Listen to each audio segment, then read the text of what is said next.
رسول اللہ صلی اللہ علیہ وآلہ وسلم کے روئے زمین پر آنے سے پہلے ہی ان کے ظہور کا ذکر دنیا کے بڑے بڑے دھارمک کتابوں میں موجود تھا، تاکہ جیسے ہی نبی پاک صلی اللہ علیہ وآلہ وسلم اس دنیا میں آ کر لوگوں کو اللہ کے دین کی طرف بلائے تو لوگ ان کی دعوت کو قبول کر سکیں۔ ہندوازم، بدھزم اور عیسائیت جیسے بڑے مذاہب میں نبی پاک صلی اللہ علیہ وآلہ وسلم کی آمد کی خبر دی گئی ہے۔ ان تمام مذہب میں ایک آخری پیغمبر کے آنے کی بات ہو رہی ہے۔ اس ویڈیو میں آپ یہی کچھ تفصیل سے جانیں گے۔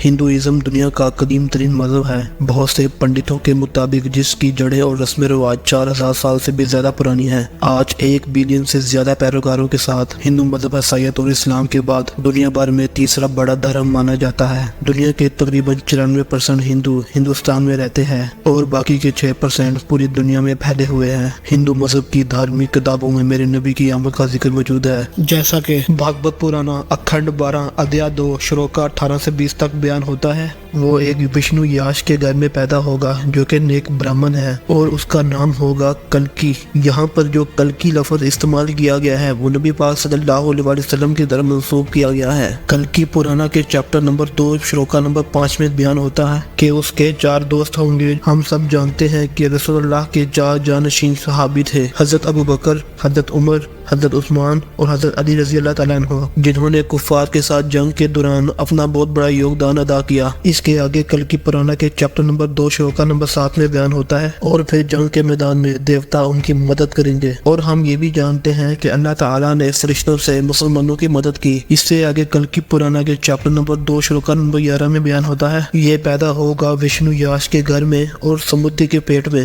وشنو یاش کا مطلب ہے خدا کا بندہ، اور میرے نبی کے والد کا نام تھا عبداللہ، جس کا مطلب ہے اللہ کا بندہ۔ سمتی کا مطلب ہوتا ہے امن۔ رسول اللہ کی والدہ کا نام تھا آمینہ، جس کا مطلب ہوتا ہے امن یا سلامتی۔ اس کے آگے کلکی پرانا کے چیپٹر نمبر 2 شلوکا نمبر 15 میں بیان ہوتا ہے، یہ کلکی اوتار پیدا ہوگا 12ویں تاریخ کے مادو مہینے کی، اور ہم جانتے ہیں کہ رسول اللہ کی تاریخ پیدائش تھی 12 ربیع الاول۔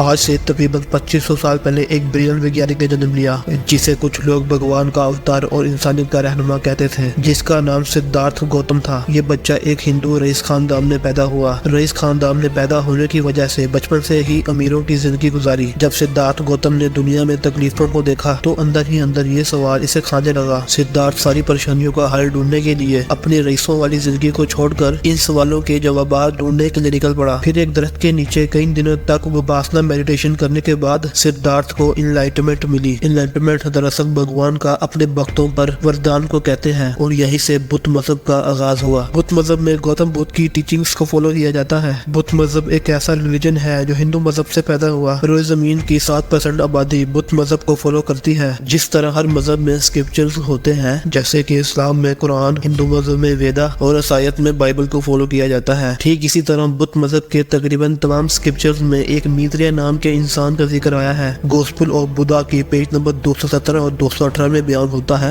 گوتم بدھ کا شاگرد آنند بدھ سے پوچھتا ہے کہ جب آپ چلے جائیں گے تو کون ہمیں سیدھا راستہ دکھائے گا؟ تو گوتم بدھ نے جواب دیا، میں دنیا میں آنے والا پہلا بدھ نہیں ہوں اور نہ ہی آخری ہوں گا۔ مقررہ وقت میں روئے زمین پر ایک اور بدھ جنم لے گا اور اس بدھ میں تمہیں یہ خصوصیات کثرت سے دیکھنے کو ملیں گی: ایک مقدس، ایک اعلیٰ ترین روشن خیال، طرز عمل میں حکمت سے مالا مال، انتہا کا پرہیزگار، کائنات کو جاننے والا، انسانیت کا بے مثال رہنما۔ وہ بھگوان کا پیغام سچائیاں ظاہر کرے گا۔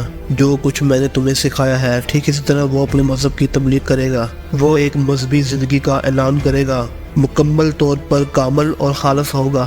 جیسا کہ میں اب اعلان کرتا ہوں کہ اس کے فالوورز کی تعداد سینکڑوں میں ہوگی، جبکہ میری تعداد ہزاروں میں ہے۔ آنند نے پوچھا، ہم اسے کیسے پہچانیں گے؟ تو گوتم بدھ نے جواب دیا، وہ میتریہ نام سے جانا جائے گا۔ دوستو، یہاں پر اس انسان کا نام میتریہ دیا گیا ہے۔ میتریہ ایک سنسکرت لفظ ہے جس کا مطلب ہے نرم دل یا رحم کرنے والا، جیسا کہ قرآن مجید کی سورہ انبیاء کی آیت نمبر 107 میں بیان ہوتا ہے، اور ہم نے آپ کو ساری جہان کے لیے رحمت بنا کے بھیجا۔ یہاں پر جو ساری کوالٹیز بیان کی گئی ہے، میں آپ سے پوچھتا ہوں کیا یہ آپ کے اور میرے نبی کی نہیں ہے؟ بالکل تھی۔ یہ ساری کوالٹیز نبی پاک صلی اللہ علیہ وآلہ وسلم میں ہی تھی۔ بدھ مذہب کی کتابوں میں یہ بھی بیان کیا گیا ہے، جیسا کہ the Sacred Books of the East کے والیوم 11 کے پیج 97 میں بیان کیا گیا ہے کہ اس بدھ کا ایک غلام ہوگا اور یہ غلام اس کی لمبے عرصے تک خدمت کرے گا اور اس غلام کا نام اے سے شروع ہوتا ہوگا۔ اور آپ یہ بھی جانتے ہیں کہ رسول اللہ صلی اللہ علیہ وآلہ وسلم کا بھی غلام تھا جن کا نام تھا حضرت انس رضی اللہ تعالیٰ عنہ، اور آپ یہ بھی جانتے ہیں کہ حضرت انس رضی اللہ تعالیٰ عنہ نے رسول اللہ صلی اللہ علیہ وآلہ وسلم کو 10 سال تک وضو کروایا، اور آپ یہ بھی جانتے ہیں کہ حضرت انس رضی اللہ تعالیٰ عنہ کا نام اے سے شروع ہوتا ہے، ٹھیک اسی طرح جس طرح بت نے کہا تھا کہ اس کے غلام کا نام اے سے شروع ہوتا ہوگا۔ کیا یہ ساری کی ساری نشانیاں رسول اللہ صلی اللہ علیہ وآلہ وسلم کی آمد کا ذکر نہیں کرتی؟